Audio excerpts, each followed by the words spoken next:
his job right now is literally to keep the world safe. Representing his country, the United States, at NATO requires, I would presume, a lot of responsibility. Often NATO is called in to end regional or larger crises. And that said, NATO does do more than just talk. They are allowed to use force, and therefore what you do and what you discuss is of great importance. Personally, I've witnessed NATO soldiers getting into Kosovo, and I saw them handing out candy, and I saw all these little boys going, NATO, NATO, NATO. But I also witnessed in the weeks before the results of the bombings.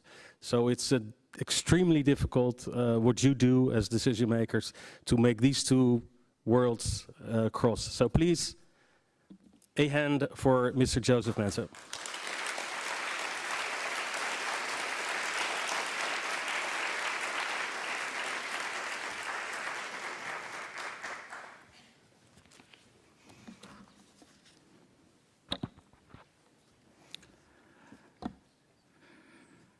Your Royal Highness, Mr. Mayor, ladies and gentlemen, it's a real pleasure for me to be here today in The Hague. Like a couple of prior speakers, I'm going to advise you that what I'm saying is not always the policy of the US government, so please take it as a personal statement. But I will try to both speak from the heart and speak from my own experience as we look at a range of issues that I know is going to be very important to all of you. Let me also add that I think Model United Nations is a very important thing. And it's clear to me by the work you've done and your presence here that you're the future leaders in the international community and in multinational diplomacy. And indeed, there are a lot of challenges that face the international community. And let me tell you that these challenges, old challenges remain and new challenges have been added. Since the time the United Nations has been founded, we have to adapt to looking at and addressing new challenges: climate change, access to clean water, pandemic diseases, as well as the threat of nuclear proliferation. I would add to these challenges aspirations and goals such as women's empowerment, global development, education, human rights, and food security. And the UN plays a critical role in addressing all of these, as well as the traditional crucial role of playing a role in regional conflicts and trying to prevent those regional conflicts from becoming global conflicts. Now, I've actually listened with a lot of interest to the prior speakers, and I'm very impressed by the scope of the topic that you're going to take on. But right now, I'm not going to talk to you about big ideas. I'm going to talk to you about what a diplomat does every day when he goes to work, and he pulls out his tools. Maybe those tools are just a pencil and a pad of paper. Maybe they're his ideas. But indeed, it is hard work, and there is a technique to it. There are many techniques to it. So let me start off with a quote from an American author, Ambrose Bierce, who wrote a book called The Devil's Dictionary. And in The Devil's Dictionary, Ambrose Bierce wrote contentious and thought-provoking definitions to many English words. And Ambrose Bierce defined a diplomat as a man who is sent abroad to lie for his country. I quote this because it is 100% wrong. The first rule is whatever you say should be true. What that means is you don't always say everything you know. You hold some things back. You don't always comment on everything. But if it comes out of your mouth, it should be true. And it should be true because your colleagues must be able to rely on your word. because trust is the first element of diplomacy. So if you say it, it's got to be true. Now, the next thing, what is it that diplomats do? Well, we talk and we listen. Now, everybody knows about the talking part, to be an articulate, persuasive defender and explainer of your position or of your country's position. But the listening part is equally important, sometimes more important. Because the listening part requires active listening. You don't just sit there and take notes about what the other guy is saying. You sit there and you think about what he is saying and you listen carefully because you're trying to figure out what is really important for the other side. What is it they really need as opposed to what maybe they would like? What are the essential elements of the other side's position? And you're trying to break that down into components. And you're trying to figure out what components of the other guy's side are consistent with the essential interests on your side. And how can you make those two compatible? And then you signal that you're doing that. Because after you've listened to the other guy, when you say something, you change your remarks and you incorporate something from his side.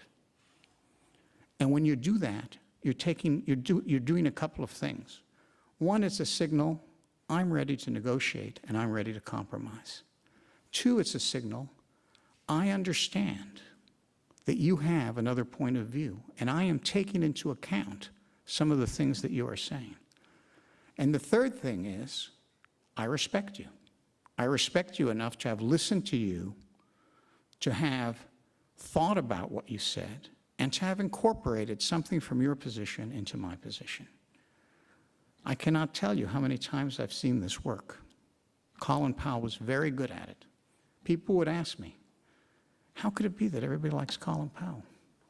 Does he tell people in secret that he doesn't agree with President Bush? And the answer is no. Colin Powell was an extremely capable, loyal Secretary of State who never uttered a critical word of his president or his administration. But people liked him because Colin Powell listened to them. And when he listened to them, he then incorporated their ideas. He's not the only one, but he's a good example. So, okay, if you have trust and if you have respect, you now have the basis for compromise. But how do you compromise? I would look at two ways of doing it. The first is a way to find the consistencies or a consistent combination of the interests of both sides. Because just because one side wants A and the other side wants B doesn't mean that A and B are contradictory. Is there some way to put it in both of them? And I must say that this is a very American way of looking at things. We're looking for the win-win situation. But sometimes it's not even win-win. Sometimes it's just, it's acceptable to each side. And that is indeed a valid way of doing it. And now I'll give you a quote that I think is more valid than Ambrose Bierce. Henry Kissinger said that diplomacy is the art of restraining power. And this brings us a little closer to today's theme, which I will eventually get to. And the idea of restraining power is, and I'll say this in a more colloquial way because I belong to the Mick Jagger School of Diplomacy. And the Mick Jagger School of Diplomacy is, you don't always get what you want. But if you try, you get what you need. And that is the essence of this type of negotiation. You have to peel away the layers of what you want to get what you need. And the other side has to also peel away the layers of what they want, get to the essence of what they need, and see if those two things, the essence of your position, the essence of the other person's position, are they somehow compatible? So that's one way to do it. The other way to do it is to think bigger. And you can think bigger in a couple of ways. you can think bigger by actually looking at what you think your essential interests are and say, are these really my interests, or are my interests somewhere else? And I have been misdefining them. And I might add, you might also look at the other side's interests and say, look, you think this is your interest, but in fact, there is another way of defining your interest that I think is more in your interest and would allow us to reach a compromise. And this is Secretary of State Hillary Clinton said that the defining and redefining of essential interests is at the heart of diplomacy.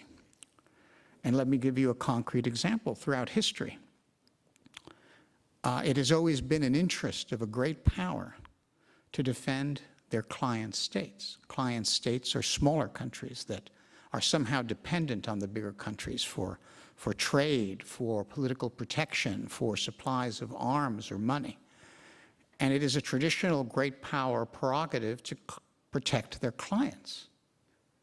And yet, sometimes, what if that client state has done things that are so atrocious, so offensive to the world, that perhaps it's no longer in your interest to be identified with them? Or perhaps that client state that you're supporting is in such a weakened position that they're no longer worth supporting. Or perhaps that client state is no longer even really a state. It's become just an entity, among others, in a certain geographic region. So at the end of the day, or even, you're really just on the wrong side of historical movement. And at some point, you're going to have to make the flip from the side you're on to the right side. Now, what I'm telling you here is not something that happens in a day, which is my final point on day-to-day diplomacy. Multilateral diplomacy is not a sprint, it's a marathon. So you can never get tired, never give up. On many days, you will not succeed. Just because you have not succeeded on that day doesn't mean you failed, because tomorrow you're going to try again. And if you're a multilateral diplomat, you need to grasp this. It's a marathon. You will not cross the finish line every day, but you will try every day, because that's the only way that multinational diplomacy works. If you want to do it fast, you do it by yourself. If you want to go long, you do it with allies and partners. But going long is what takes, it takes that time to build a coalition. I'll give you one more quote. Winston Churchill said, the only thing harder than fighting a war with allies is fighting a war without allies.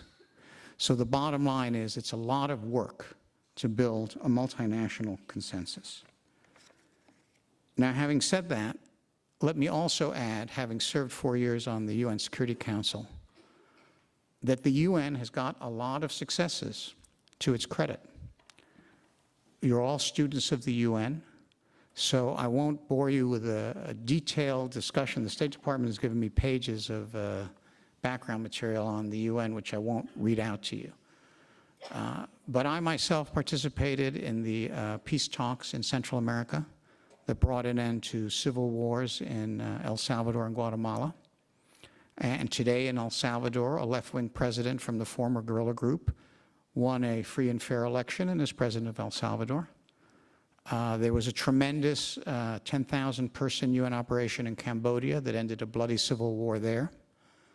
The wars in the Balkans were ended with the help of NATO, as well as the United Nations. There was a tremendous effort in South Sudan, and a new country was born in South Sudan. There was a tremendous effort in Libya, and a UN Security Council resolution in Libya that NATO was able to act on within 10 days that saved many, many, many lives, civilian lives in Libya. There is a UN intervention brigade in the Republic of the Congo, and there are over 100,000 UN peacekeepers around the world. So think about that. What would the world look like without the UN, even with all its imperfections? What would it look like without those 100,000 peacekeepers?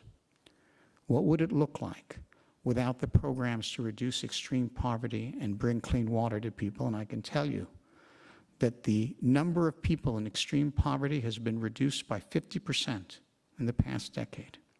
And the number of people with access to clean water has increased by 50%. So I am the first to acknowledge the many weaknesses of the UN system, the many faults, and the need for improvement. But I also cannot imagine a world without the UN, and I would not want to imagine such a world. Now let me add a few words about NATO. NATO is an institution that has fundamentally changed. It is a military alliance, but it is also an alliance of sovereign democracies with shared values. It is an alliance that has gone from 12 members to 28. It has gone from an alliance with no global partners to 50 partners around the world, from Sweden and Finland to Australia and New Zealand. NATO partnerships allow us to have more political, financial, and military reach. In 2011, which was a particularly busy year, NATO had 5 operations in 3 continents involving over 140,000 troops. So NATO is a very active force for good in the world. It's a very active security force because we are on the hard side of security. And I think it is very important to look at the 3 Ds, defense and development, as well as diplomacy. And I would agree that in Afghanistan, for example, a country where 8,000 kilometers of roads have been built, a country with over 6 million children in school, the highest number of children in school ever in the history of Afghanistan, almost 2 million of them girls, unheard of. A country where now 65% of the people have access to health care. There have been very dramatic improvements. But I would add that those improvements only came about once the security situation was sufficiently stable for people to go in and work on development issues. So the 2 things go hand in hand. We could not have had these development successes without a security success coming beforehand to give the breathing room and the space for the development experts and for the people of Afghanistan themselves to focus on these issues. Okay, so we have a world with institutions. They are imperfect. The United Nations, NATO, the OSCE, and yet they still offer us the best hope. So I'm delighted that you are out here today, that you are interested in the United Nations, that you are interested in multilateral diplomacy, because I think that perfecting these instruments that we have is essential in order for us to move forward. And I'm going to conclude with 2 brief words, one on Syria, because that's the topic of the day, and one also on diplomacy and institutions. On Syria, I would just say this, and this is the policy of the United States. The policy of the United States is to seek a negotiated political solution in Syria. And we're seeking a negotiated political solution in Syria because, as a prior speaker indicated, there's not really a plan for a successful military intervention in Syria. It doesn't lend itself to that, with the variety of groups that are fighting there. So a negotiated political solution, frustrating though it may be, long though it may take, is the best hope for the people of Syria. That's the first thing. The second thing, diplomacy and institutions. The League of Nations was a very idealistic effort. After the First World War, you know all about it. It had a number of defects. And one of the defects was it was ignored by a number of the great powers. And it was ignored by a number of the great powers because it was structured in such a way that it did not take into account the interests of those great powers. So there's a lesson there. the United Nations, for all its faults, for all its slowness, for all its problems, when the Security Council speaks, it essentially speaks for most of the great powers. And the great powers remain engaged in the Security Council because they know their interests can be defended there. So we have to strike a balance. I think it's a fine thing. I think it speaks very well of the human spirit that we now have a doctrine like the responsibility to protect. And I would like to see that doctrine prosper. But I would not like to throw away institutions that, however imperfectly, have helped us over the past 60 years. Because without the United Nations, the world would be a more violent place. It would be a poorer place. It would be a more unequal place. And it would therefore be a more dangerous place. So for you, the leaders of the future, is the challenge of refining the UN, of improving the UN, of making the UN even fitter for its purpose without losing what we, the older generation, have managed to build in these past 30 years. Thank you very much and good luck.